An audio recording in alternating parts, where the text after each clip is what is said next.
That's well, pretty it's straight interesting that in my business life, I just did a deal with a Palestinian Arab, and it was like out of the park. So, and for the deal to go down, it had to be blessed of God.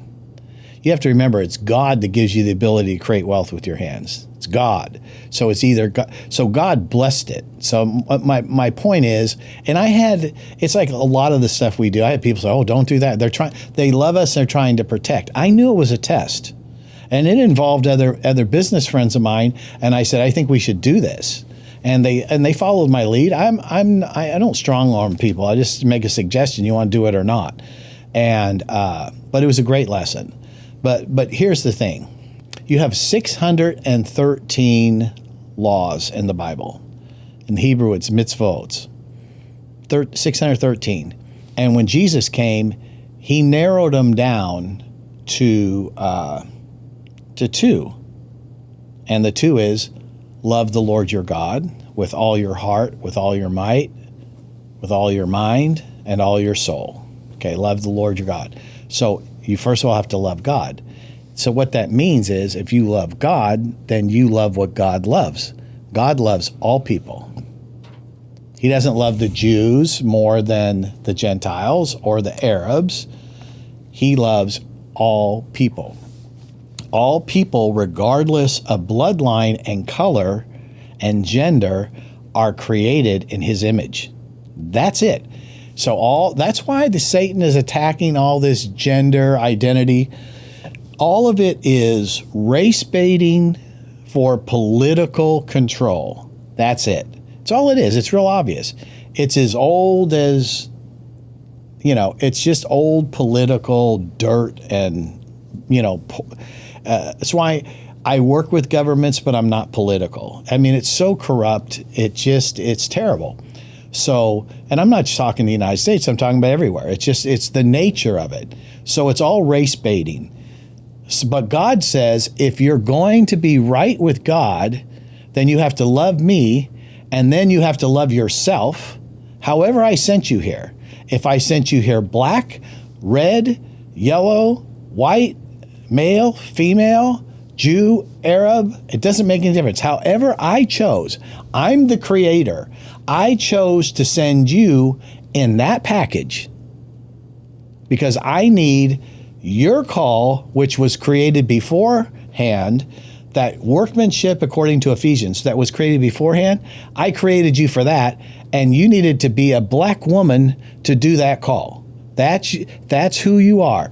And so I want you to love yourself. So that's the key. You have to love yourself and then love your neighbor as you love yourself. So when you ask the question, it's like, why do people in the church fight or have issues with other people? It's quite simple. They don't love themselves.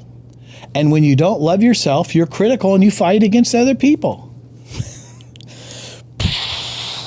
This is not rocket science. I know it. I I had to work through this. Listen, you're looking at someone who was born as an orphan from, I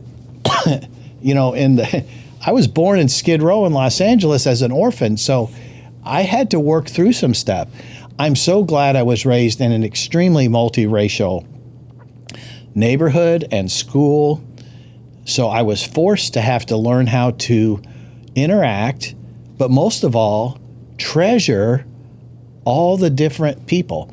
And when I had friends, I was blessed to have a lot of friends growing up, and man, when we would have parties and come together, we looked like the United Nations. We weren't like a bunch of white people. I mean, I had Asian friends, Korean friends, black friends, Jewish friends, Catholic friends, all of us. I don't know.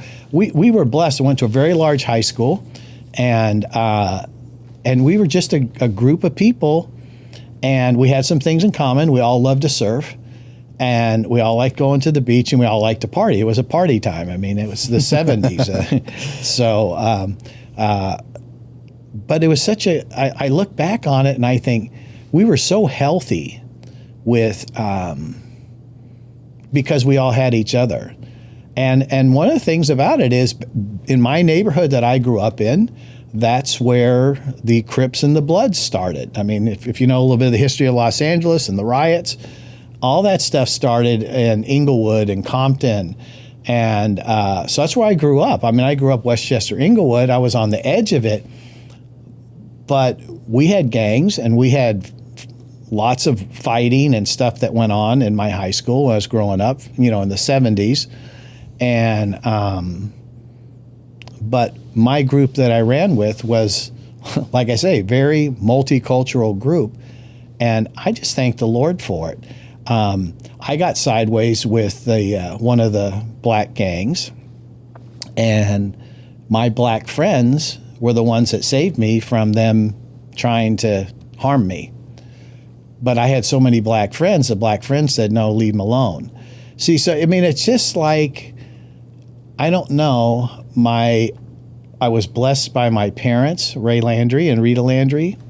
Like my dad said, you'll never in this house, and realize where I was raised, you never use the N-word in our house. We don't use that.